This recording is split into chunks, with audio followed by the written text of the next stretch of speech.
Peace and blessings, family. Welcome back to another episode of Learn with Shavern. So, in today's episode, we are going to discuss loneliness versus being alone, and the power in being alone and what it can do for you, and why it's important to spend alone time, uninterrupted. That's very crucial to the balancing of self, both your physical self, your mental self, and your spiritual self. You want to spend some time by yourself. It's really healthy for you, honestly, because think about this. Your daily life are filled with a bunch of responsibilities, delegations, obligations, distractions, right? Everyone's daily life is filled with these things because that's the way society's constructed. That's the way that we see the world, right? The way the world is. Being alone, the way that we're going to define being alone is legit just not having anyone around you. For some people, this may be challenging. However, you can create these spaces. For example, if you live in a house with a lot of people, ways that you can be alone if you are a single individual with no children, right?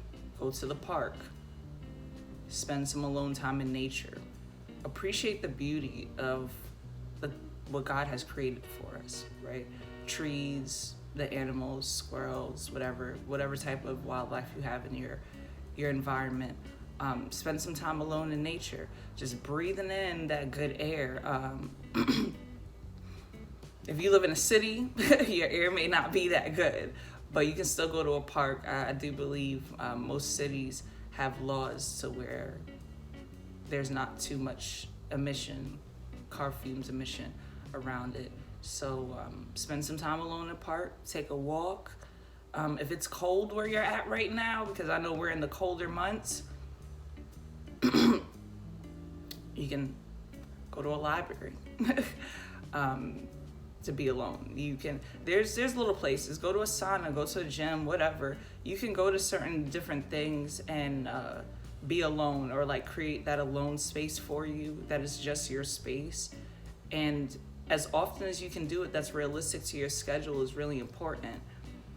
But you want to create this. Now, I personally believe in creating alone time for myself at least 10 to 15 minutes a day. So since I am a single mom and it's just my son and I, what I do is I make sure that I wake up at least like an hour earlier before him in the morning time, and I go to bed like an hour after him in the evening time. I do this because I create that alone time for myself. Recharging, reflecting, praying, meditating. Is there anything, I ask myself daily, is there anything are there any opportunities I had today that I could have done something better? Did I miss an opportunity to be kind to someone today? Did I miss an opportunity? These are things I ask myself. Am I content with how my day went? Was it productive? Really basic questions, nothing super crazy. I do virtually almost everything with my son daily, so he told me the other day he doesn't really care to be in my videos, so I'll respect his space and his decision, because I am a firm believer that if we empower our children with strong decision-making skills, they will therefore become adults with strong decision-making skills. And when they know to make the right decision, they will not allow others to influence them to make the wrong decisions, right? That seems pretty basic. Imagine if everything that you knew right now at your current age, you were able to pour all of that information into your child at their current age. This, therefore, in turn will give them a head start in life, right? How many of you sit around and say, man, I wish I knew that when I was younger, I would have done X, Y, and Z. My life would be totally different. Well, why don't you do that for your children, right? Why don't you provide them those tools that you were missing for your journey? Maybe it will assist them in their journey, and they will therefore get a head start in whatever it is that they want to pursue. Okay, encouraging your children, fostering their skills, whatever they may be. It is not maybe realistic for everyone to homeschool their children, so they're forced to go to school. But understand, schooling should not end at just school for your children. right? That's really crucial because a lot of us send our kids to school and then that's it. And then we're wondering why they don't know anything, because when they go to school, as I mentioned in yesterday's video, they're learning information that they actually cannot utilize in everyday life, right? So my son is 6 years young and he has chores in the house. Why does he have chores in the house? Because as a young melanated man in America, my son has to be filled with tools to allow himself to be independent so that he does not grow up to be a melanated man who's codependent on someone else in order to survive. These are tools that if you provide your children with, even if you have a female child, right? You as a female yourself, if you have a female child, imagine all the things that you would have wanted to be told when you were younger and the times when they could have actually helped you, right? So whatever age your child is, you want to explain things to them on their level and provide them these tools, these jewels of information that they can utilize to help better themselves, right? So an example of a chore that my son does when it comes to doing laundry, I teach him how to separate his own clothes, okay? Colors, whites, lights and darks and so forth. And the reason why we separate in the clothes for when we're washing them and so forth, and explaining the why, because kids always ask, well, why are we doing this? Why that? Why that? So explaining the why helps give them those additional tools, like, okay, well, I'm doing this because X, Y, and Z, right? And conditioning ourselves in that manner, conditioning your children in that manner.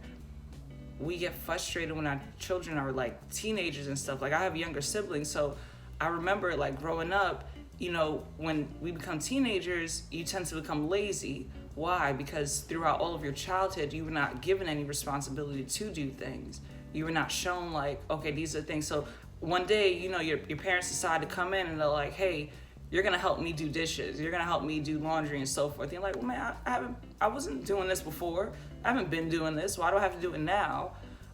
Because that conditioning of laziness has already been implemented in you. So now you feel like you're obligated to do these things as opposed to this is something you should have already been doing, because these are tools that when you become an adult, you'll have to do. If you're an adult that has a messy house, were you a child that was allowed to just leave your house messy? Right, some basic things, and being disorganized, same thing like that. Like these are all conditioning things, and it's conditioning from childhood. Same thing about teaching our children about money. A lot of us struggle, especially in the melanated community, a lot of us struggle financially. Excuse me. We struggle financially because we were never taught how to get ahead. And then when we do learn, we don't teach our kids for whatever reason, right? So you want to grasp those concepts now and teach your children now. Whatever you know from now, today, currently, you want to give them those tools. You want to teach them those things today to help empower them, because you don't know what their future is going to be like, and you don't know when they will actually be able to utilize these jewels of information. Things are moving a lot faster in today's current age than it was 10 years ago, 15 years ago, 20 years ago, 30 years ago, right? Things are moving at a faster pace, mainly due to technological advances, things that people are discovering out here and so forth, right? You want to provide your children these tools and constantly educate yourself to help educate them.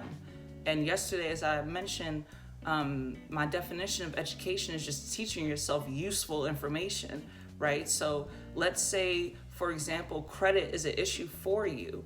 Well, maybe you can do some research on credit, right?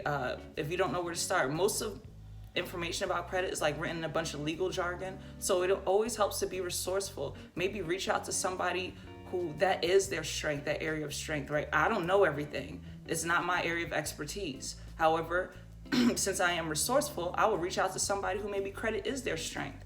And I will begin to create that for myself, right? Because the only way you can actually help the world is by helping yourself on an individual level. And if you are a parent, the best way you can help the world is by empowering your child with the information that they'll need in order to get ahead. Because you don't want them to be behind. You don't want them to pick up where you left off. We were told a lot to do better than our parents, but we were never told how. That how absolutely makes a difference. How do I do better than you, right? So go ahead and like, share. I appreciate you guys watching. Thank you guys for becoming Patreons. Stay tuned for tomorrow's episode of Learn with Shavern.